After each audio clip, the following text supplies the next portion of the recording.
Hello दोस्तों।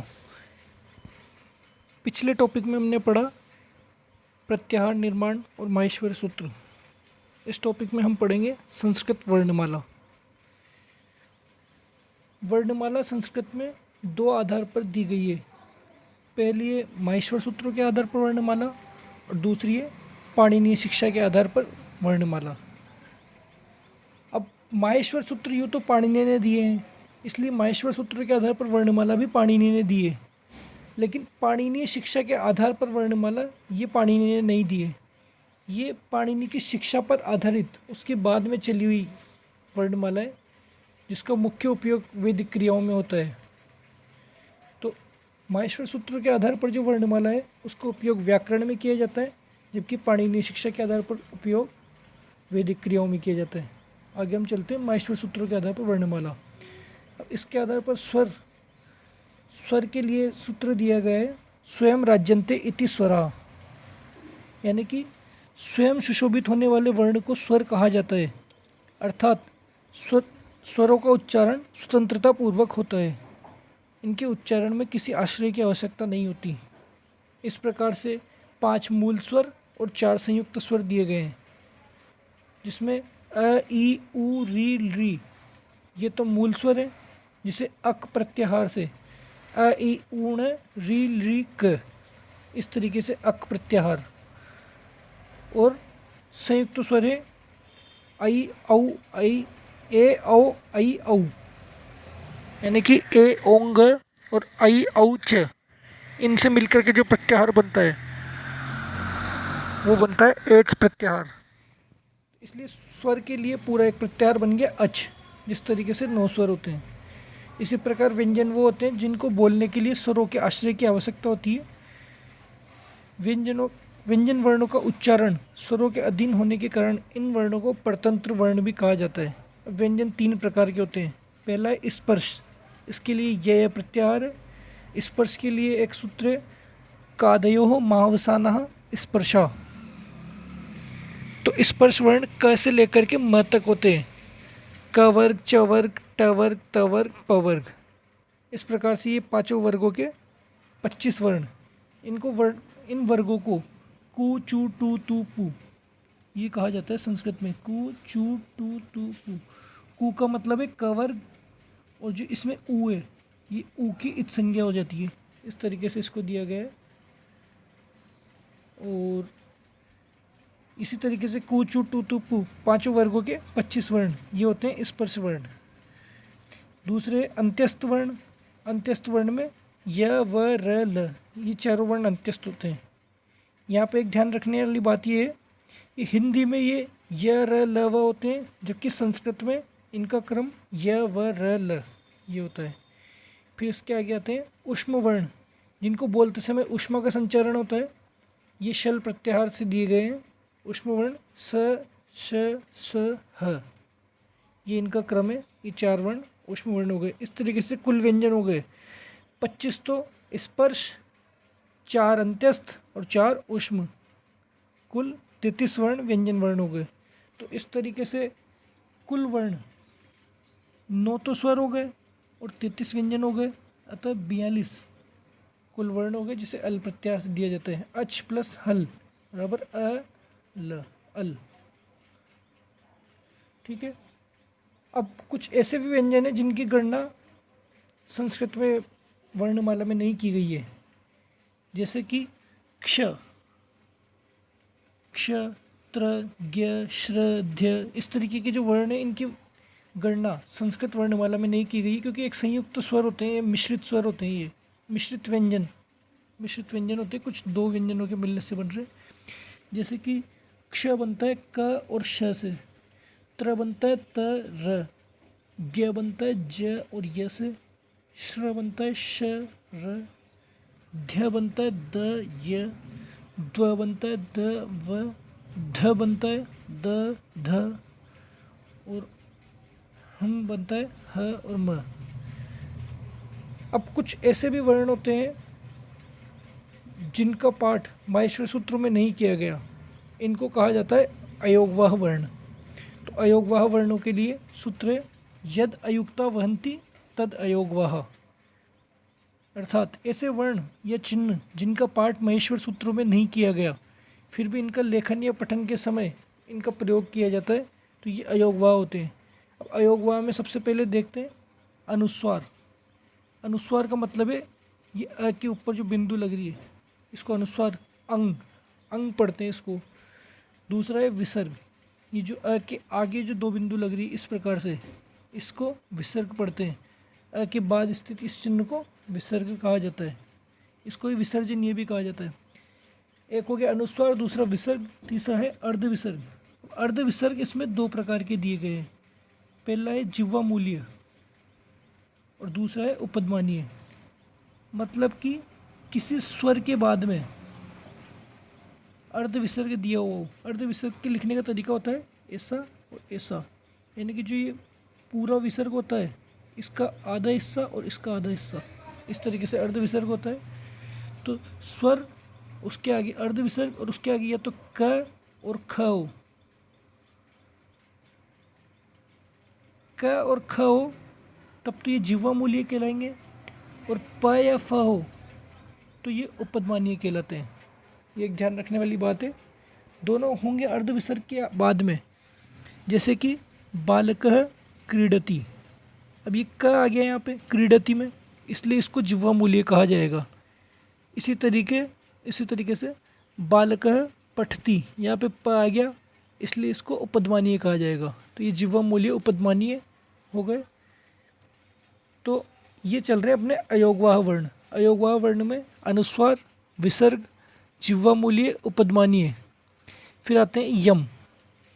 यम वर्णों के लिए दिया गया है कि किसी भी वर्ग के पहला, दूसरा, तीसरा, चौथा वर्ण फिर उसी का सेम वर्ण, जैसे पहला आ गया तो पहला, दूसरा आ गया तो दूसरा, सेम, और फिर किसी भी वर्ग का पांचवा वर्ण इस तरीके से दिया हुआ हो तो उसे यम, तो उसमें जो बीच वाला होता है उसको यम वर्ण कहा जाएगा, बीच वाले को। जैसे कि एक उदाहरण से देखते हैं कि पलिक्कनी,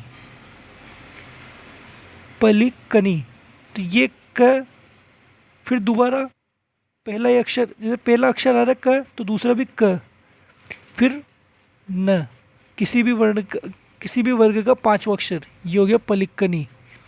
तो ये बीच वाला जो क है इसको यम कहा जाता है। इस तरीके के कुछ उदाहरण ये दिए गए हैं, जैसे पलिक्कनी, पलिक्कनी में ये क, क और न, तो बीच वाले क को यम वर्ण कहा जाता है। ऐसे चक्खनतु, ख, ख, फिर न पांचवा वर्ण हो गया। यानी कि पहले, दूसरे, तीसरे, चौथे के बाद में सेम वर्ण और फिर उसके बाद में किसी भी वर्ग का पांचवा वर्ण, ये तीनों क्रमशः आए तो बीच वाले वर्ण को यम वर्ण कहा जाता है। जैसे अग्नि, तो इसमें ग, फिर ग और फिर न, तो बीच वाले ग को यम वर्ण कहा जाता है। ऐसे ही घनंतु। तो इस तरीके से पांचों वर्गों के चार चार वर्ण, पहला, दूसरा, तीसरा, चौथा, तो कुल 20 वर्ण हो गए। और फिर उसके बाद में उनके आगे कोई से भी वर्ग का पांचवा वर्ण आ सकता है, तो 20 × 5 बराबर 100 वर्ण हो गए। तो इस तरीके से 100 यम वर्ण संभव है, लेकिन यहाँ पर मुख्य रूप से 4 ही यम वर्ण स्वीकार किए गए हैं और वो चारों ये उदाहरण में दिए गए हैं। पलिक्कनी, चक्खनतु, ये क का यम वर्ण, ये ख का यम वर्ण, ये ग का यम वर्ण और ये घ का यम वर्ण। तो इस तरीके से ये 4 यम वर्ण स्वीकार किए गए हैं। फिर होता है दुष्पृष्ठ आदेश। दुष्पृष्ठ का मतलब है यदि ड के पहले भी स्वर हो, ड के बाद में भी स्वर हो, ड वर्ग वर्ण के पहले भी स्वर और बाद में भी स्वर, तो इस ड की जगह इस ड को इस तरीके से लिखा जाता है, इसे कहा जाता है दुष्पृष्ठ आदेश। जैसे राजस्थानी भाषा में भी इस तरीके का शब्द लिखा जाता है, ये ड को लिखा जाता है। जैसे कि उदाहरण देखते हैं ईडे। ईडे के ड के शुरू में भी स्वर है ई और बाद में भी स्वर है ए, तो इसको इस प्रकार से दुष्पृष्ठ आदेश हो जाएगा ईडे। फिर मृडिकाय, मृडिकाय में भी ड के शुरू में भी री और बाद में ई, तो इस तरीके से ये ड का दुष्पृष्ठ आदेश हो जाएगा। तो अयोगवाह वर्णों के बारे में दोबारा देखते हैं। पहला है अनुस्वार, दूसरा है विसर्ग, तीसरा है अर्धविसर्ग। अर्धविसर्ग में दो प्रकार से, जिह्वा मूलीय, उपदमानीय। फिर है यम वर्ण जो कि मुख्यतः चार प्रकार के हैं, और फिर अब ये है दुष्पृष्ठ आदेश। तो ये हमारी वर्णमाला चलती है, इसे कहा जाता है माहेश्वर सूत्र के आधार पर वर्णमाला। तो माहेश्वर सूत्र के आधार पर वर्णमाला में 9 तो स्वर हैं और 33 व्यंजन हैं। तो इस प्रकार से ये 42 कुल वर्ण हो गए।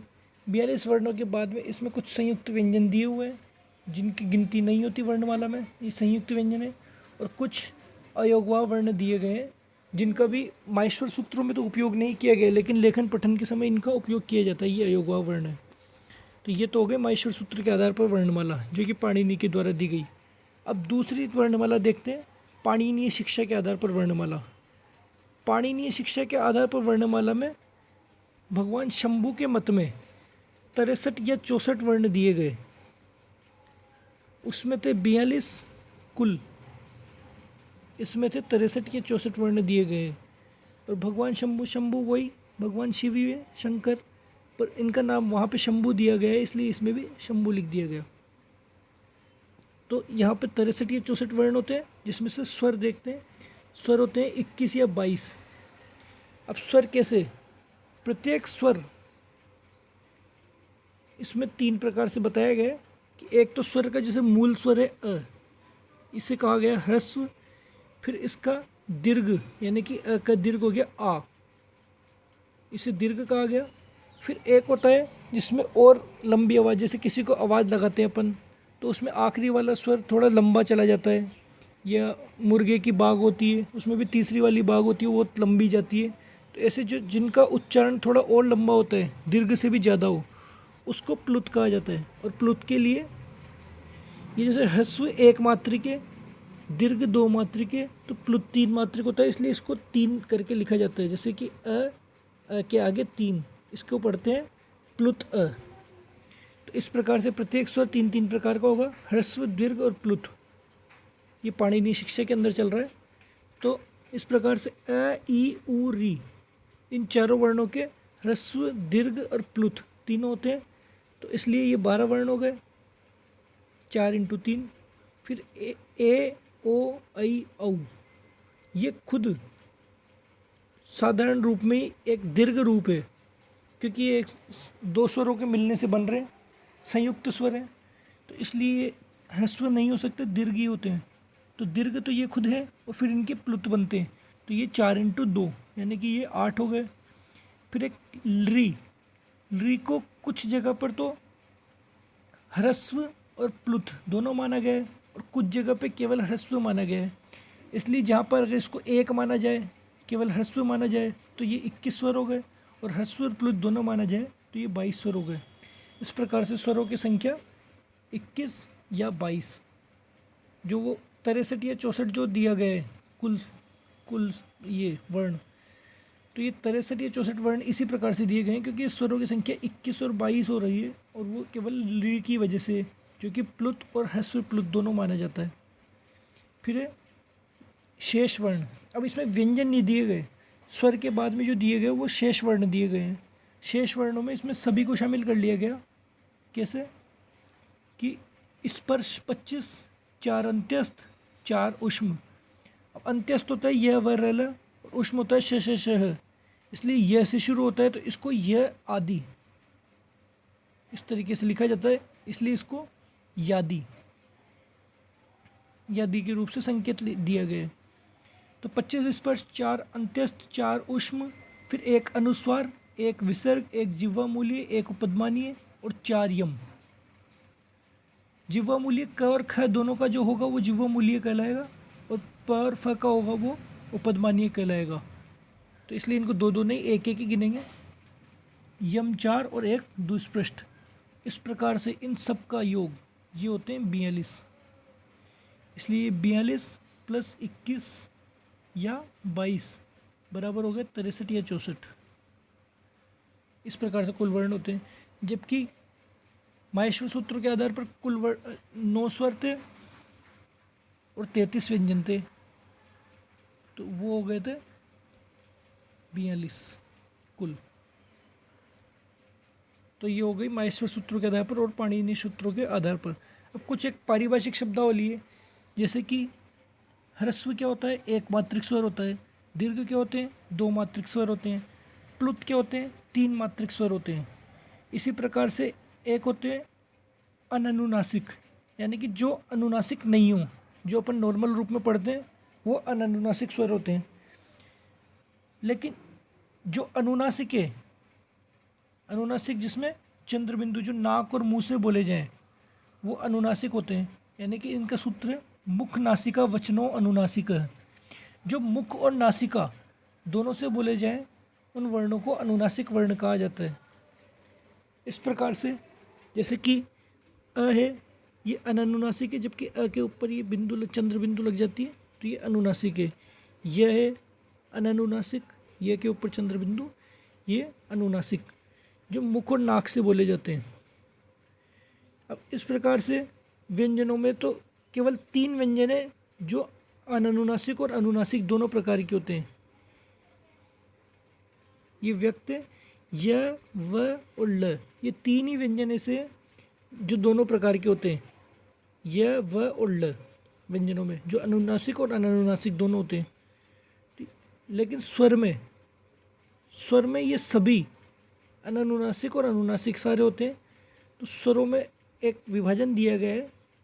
पहले तो ह्रस्व दीर्घ प्लुत, कोई भी स्वर हो वो तीन प्रकार से हो जाता है, ह्रस्व दीर्घ प्लुत, तीनों मात्रा में। फिर एक विभाजन और है जो आगे आएगा, उदात्त अनुदात्त और स्वरित, तीनों को, ह्रस्व का तीनों, उदात्त अनुदात्त स्वरित, दीर्घ का उदात्त अनुदात्त स्वरित और प्लुत का तीनों। फिर प्रत्येक अननुनासिक और अनुनासिक दोनों में विभाजित किया जाता है, अननुनासिक अनुनासिक। तो इस प्रकार से एक ही स्वर के कुल 18 प्रकार के विभाजन हो गए। कैसे? एक स्वर का ह्रस्व उदात्त अननुनासिक, फिर ह्रस्व उदात्त अनुनासिक, फिर ह्रस्व अनुदात्त अननुनासिक, ह्रस्व अनुदात्त अननुनासिक, फिर ह्रस्व स्वरित अननुनासिक और ह्रस्व स्वरित अननुनासिक।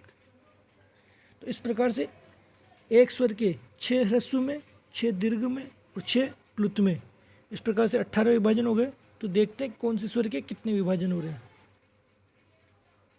अ, ई, उ और री, इन सभी में ह्रस्व दीर्घ प्लुत तीनों होते हैं। तो तीनों होने के कारण इसमें कुल उसके भी ह्रस्व दीर्घ प्लुत सभी के 6 प्रकार हो जाएंगे। उदात्त अनुदात्त स्वरित में अननुनासिक और अनुनासिक, तो ये कुल 18 भेद हो जाएंगे। जबकि ए, ओ, ऐ, औ, इसमें ह्रस्व नहीं होता, सिर्फ दीर्घ और प्लुत, ये दो ही होते हैं। ह्रस्व नहीं होता, दीर्घ प्लुत होता है, इसलिए 6 और 6 12 प्रकार के, ये 12 प्रकार के होते हैं। और री में भी ह्रस्व और प्लुत दो ही होते हैं, इसलिए ये भी 12 प्रकार के। तो कई भी पूछ लिया जाए कि ई कितने प्रकार का होता है, तो ई होता है 18 प्रकार का। या पूछ ले औ कितने प्रकार का होता है, तो वो होता है 12 प्रकार का। री पूछ लिया जाए तो ये 12 प्रकार के। इस प्रकार से ये स्वरों का विभाजन किया गया। जबकि व्यंजनों में य, व और ल, ये तीन ही अनुनासिक और अननुनासिक दोनों होते हैं। अब आगे देखा जाए तो जब ये दिया जाए अवर्ण, मान लो वहाँ दे दे अवर्ण, तो अवर्ण कितने प्रकार का होता है? 18 प्रकार का। सिर्फ अ दे दे तो भी ये 18 प्रकार का, ये अकार दे दे तो भी ये 18 प्रकार का। जबकि दे दिया जाए कि अथ, आगे त दे दिया जाए, अथ या आथ, ये प्लुत अ के आगे त, तो ये सभी सिर्फ इसमें केवल अ ही आएगा, ह्रस्व अ ही आएगा, इसमें दीर्घ अ ही आएगा और इसमें प्लुत अ आएगा, इसलिए ये 6 प्रकार के होंगे। जबकि ये अ दे दिया जाए तो इसका मतलब है ह्रस्व दीर्घ प्लुत तीनों, अवर्ण दे दिया जाए तो भी तीनों और अकार दे दिया जाए तो भी तीनों। इस प्रकार से होती है वर्णमाला पूरी। अब हम अगली कक्षा में उच्चारण स्थान के बारे में अध्ययन करेंगे।